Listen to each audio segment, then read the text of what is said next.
So I was warming up to play a men's league basketball game this morning, and I was feeling some side effects from treatment. I was fatigued, I was kind of nauseous, and I was doing some sprints to get warm, and I actually thought I was going to throw up for a second. So I jogged over to the trash can in the corner, and I was kind of leaning over it for a second, and the ref goes, "Oh, he's sweating it out from last night?" And I looked at him and I went, "Kinda," and he said to me, "I understand, man." And I looked at him and I said, "No, you don't." And then we both froze, and then I walked away, and I got a kick out of it. Now, granted, he doesn't know because I'm a 35-year-old dude warming up to play a men's league basketball game. I'm in good shape. How would he know I have cancer? And that actually takes me to the topic of today's video, which is, how did I know I had cancer? If you don't know me, my name's Mike Lynn. I'm a stage 4 melanoma patient, and I make these videos for my mental health and to update my friends and family, but also to help educate people who have cancer or who have family members who have cancer, and just to kind of, make sure that people who have questions about cancer can get them answered from someone who's actually living it. And the last video I made was about my reaction to being diagnosed, and it actually elicited some really, really good feedback. This is the video that got me the most people that I know and people that are strangers on the internet saying, "Hey, should I be worried about cancer? How do you know you have cancer?" So let's start with the first part. Should you be worried about cancer? Well, especially if you're young and healthy, no. Now, as a whole, cancer affects 40% of people throughout their lifetime, but and also anything I say is, it's not medical advice. I consider myself a cancer expert, but only in the dynamic of myself, and me telling you not to worry about it doesn't hold any water. If you have symptoms, go get them checked out. But what I'm getting at is, I had very, very advanced melanoma. It was a freckle on my leg that mutated, but no other symptoms. I never felt systemically sick. My lymph nodes weren't bugging out there. I had no idea until, I had a medical professional look at me and say, "You've got cancer." So let me tell you about that. When I was 30, this mole on my leg was starting to change a little bit, and simultaneously, I started dating a medical professional. I asked her, "Hey, this mole's getting a little weird. Can you just cut it off? That'll be that."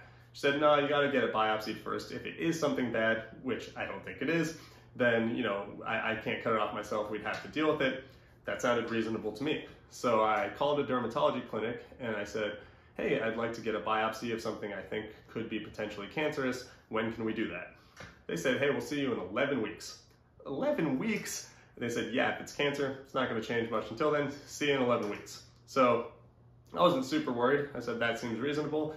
And in the interim, my partner and I actually went on a snowboarding trip to Breckenridge, and the person hosting it was a dermatologist. And in the middle of this party that we were at, I asked her if she could check out the freckle on my leg, and it's like 9 p.m. on a Friday. She rolls up my jeans and she goes, "Holy shit, dude, you have melanoma." So there's your record scratch. So, we're in the middle of this party, and all of a sudden I'm going, "Oh, skin cancer, melanoma. It sounds bad, but you just cut it off, move on with life." She said, No, dude, we're not going snowboarding tomorrow. We're gonna take you into my clinic in Denver. I'm calling in my head doctor. We're excising this immediately." I said, "Okay, might as well cut it off immediately and move on with life." So we go to Denver. The head doc comes in. They go through the procedure. My friend was actually the person who did the excision. My girlfriend at the time, she did the stitches. And as they're cutting, they're kind of going, "This doesn't look great." So the head doctor comes in. She looks at my leg and goes, "Ugh." I think that's the actual noise she made. And she comes around, she talks to me, and she says, "Do you understand the ramifications of this?" And I looked at her and I said, "I'm starting to get the feeling that this is bad." She said, "Well, there's a lot more to find out." And so from there, I got stitched up in Denver. We flew back to San Luis Obispo on Sunday. I had to schedule a second wider excision because there was metastases in my leg, and then they were gonna do a lymph node biopsy at the same time.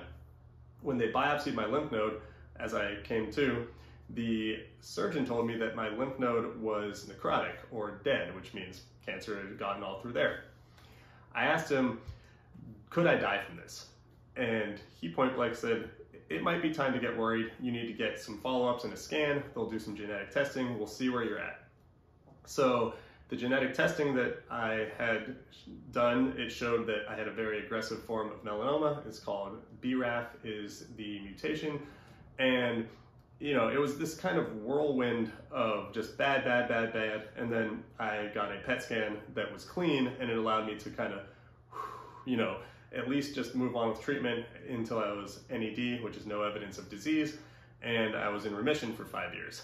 But it was a pretty crazy way to go from mold that's diagnosing, or that's mutating, to, yeah, you have stage 3C cancer, which, you know, if I hadn't been young and healthy, may have been graded at 4. So moving on to this time around, which now I'm 35 years old and, you know, very aware of what I dealt with, that it could come back, and, you know, anything that pops up, I am pretty good about self-reporting. I had noticed that a lymph node on my face, more specifically, this is called the parotid gland through here. So the lymph node in it was inflamed, and I mentioned it to my oncologist, and he said, okay, well, come on in, we'll take a look, and we'll see how this is. He did an examination, and he said, I don't think there's a lot to be worried about, but we need to be as careful as possible. We'll schedule you for a PET scan. I got a PET scan, and this spot lit up along with one on my tongue and one in this lymph node, but both he and the radiologist said, this isn't really conclusive of anything. There's hypermetabolic activity, which means stuff that's, you know, lighting up on a PET scan, but I'm not sure this looks like cancer or melanoma. But again, because of your history, we have to be sure. So we scheduled a needle biopsy. This is another moment where, you know, I talk about having to be your own advocate when you're a cancer patient. The needle biopsy, there was not a lot of them available in San Luis Obispo County, or even all the way to Los Angeles or San Francisco. I was calling clinics and they were saying, okay, we can get that in a couple weeks. But at this point in time, I was starting to feel a little off, and I said, no, we can't have that be the case. So luckily, I had a friend who was able to get me in for a needle biopsy in a few days. We did that. And then I got the bad news. Not as funny or as exciting of a time, or exciting of a story of how I was diagnosed.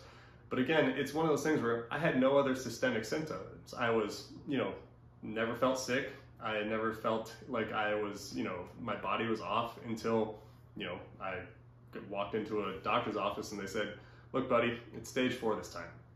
So those are kind of the ways in which I've had the experience of getting cancer, which again, I don't think I am a well-developed representation of everyone who gets cancer, both at a young age or, you know, when you're older and things progress more rapidly.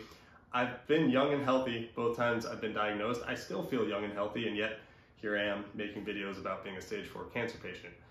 I think the takeaway from this is, if you're worried, make sure that you talk to your primary doctor or someone you know who might have resources that can reassure you. But you gotta live your life. You can't be worried about something that is not presenting at the moment. You know, the one of the funniest comments that my best friend Noah made the first time when I was in treatment, you know, I was feeling sick from treatment when I was doing it. I was super depressed, and he used to say, you know, you might not have even had cancer. They could just be lying to you, which I always loved, because, like, you know, that's the kind of humor I want. That's the kind of response I want from my friends. Also, this is the first time I've mentioned a friend or family member by name, so if you know me, just be aware that apparently I'm just going to dox you on the internet, which, that reminds me, I've been getting a lot of, like, gift baskets or calls. Yeah, maybe people should be a little kinder to me. No, I'm kidding. Everyone's been great. But if you do want to be kind, maybe like and subscribe. I think that now that I'm making a lot of these videos, I have to do the corny, you know, YouTube thing where it's like, hey, if you like this video and subscribe to my channel, it helps my videos get more traction on the YouTube algorithm. I actually have no idea. I'm still learning this stuff, but I've been told it's nice to ask people for subscriptions. So now that I've imposed, I can finish this up by saying, this is a weird journey. Being diagnosed with cancer at 30 and 35 is not where I thought I was going to be, and making videos about it is especially not where I thought I was going to be. But if I can keep doing this and I can keep getting positive feedback in the form of genuine questions, you know, it's not wrong to ask, should you be scared of getting cancer? It's not weird to ask me, hey, how did you know that? So if I can get that kind of stuff each time I make a video, it's going to help me get through it, and hopefully it can help other people learn more and not be as terrified about the concept of cancer. That's all I got for today, so thanks for watching, and I'll see you next time. Bye!